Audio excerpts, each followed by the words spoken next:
Alright, day 2 of trying to set the meter pole. Well, yesterday I got pulled off the project and wasn't able to complete it. So, came back this morning and let me show you what I got. I dug about 3 feet down yesterday and it is full of water. Let's see how deep this is.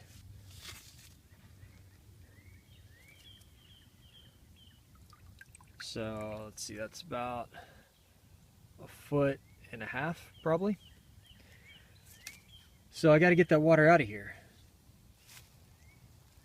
Alright, we're going to use a 5-gallon bucket and a water hose. So just a standard garden hose.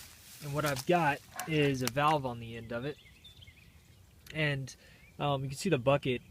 I've already worked on this a little bit. The bucket is partially empty. It was full.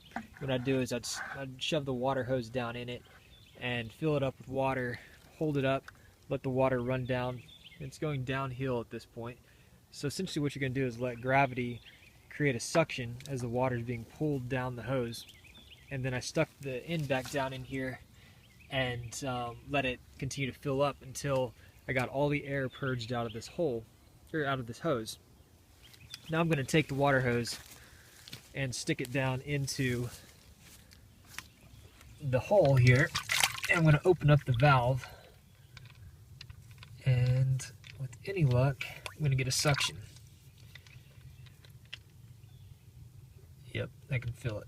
So let's go down to the other end and see what we've got. Alright, check it out. So we've got muddy water coming up the end, so that's a good thing. And, uh-oh, slowing down. Wonder what's going on. Let me go check the top. I guess there's just a mud blockage or something because it's flowing again. So we're going to let this flow, get all the water out, and then we'll continue digging. I'm sure I did a really bad job explaining what I was doing with the 5-gallon bucket. So let me explain what I would do if I actually had water out here. So our well's not hooked up yet because we still need the power, which is what we're doing right now. So if I had water out here, what I would do is connect the bottom end of the hose to the water faucet, wherever that would be. And then the water, I would actually be forcing water into the hole so that I'd fill up the entire hose. I'd prime it with water, and then I would leave the water hose in the hole over here on this end, and on the end with the faucet, the downhill side, I would disconnect from the water hose, or from the spigot, and that could even be uphill anywhere as long as you like crimp off the hose or have that valve on it, and then you take it downhill and then open it up, and then the gravity will take it from there. So I hope that helps explain that. Alright, it took about 10 minutes, but the hole is mostly empty. That's about as low as it's going to get, because I'm just sucking up mud at this point. Alright, so we got the meter pole all hooked up to the Jeep.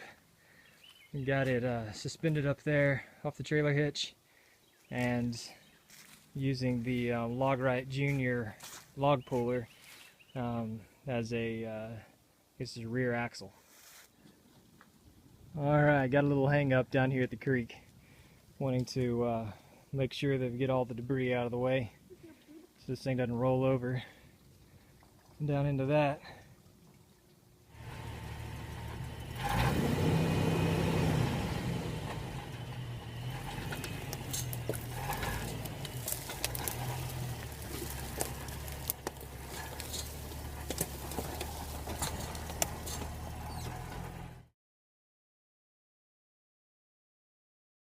Well, a freak accident, I busted my head open with a pole pounder, so I'm going to get this bandaged up.